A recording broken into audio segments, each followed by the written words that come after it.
On this week's episode of The Daily Show, Jon Stewart went after President Donald Trump for downplaying the consequences of his widespread tariffs, which has sent the global economy into a tailspin. In a segment labeled Trade Wars, in reference to the sci-fi classic Star Wars, Stewart opened with a series of news clips outlining the effects of Trump's global tariffs, which officially go into effect Wednesday. They reported that the stock market has lost more than $6.5 trillion in value in response to the tariffs.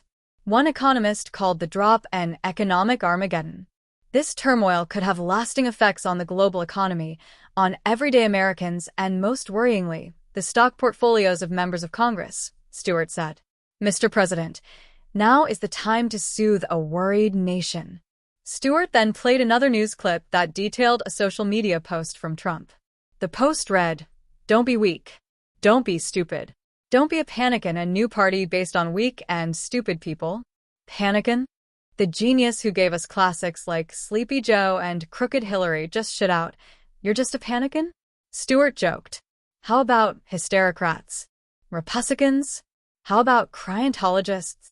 Did the overseas factory you had been sourcing your nicknames from get shut down during the tariff war? The late-night pundit then went after several of Trump's supporters in the media who seemed unbothered by the stock market crash. Stewart played clips from Fox News in which the network reporters said things like, "I would not worry at all," and, "You know what, I don't really care about my 401k. When did the right become so chill?"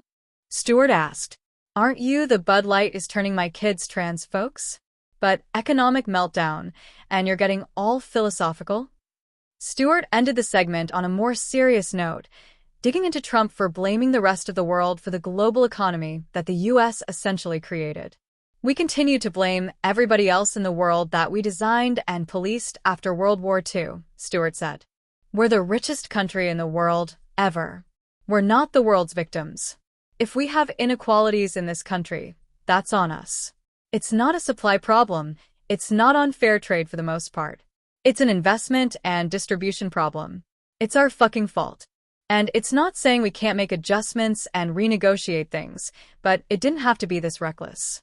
You killed the hostage and then went, oh, ransom?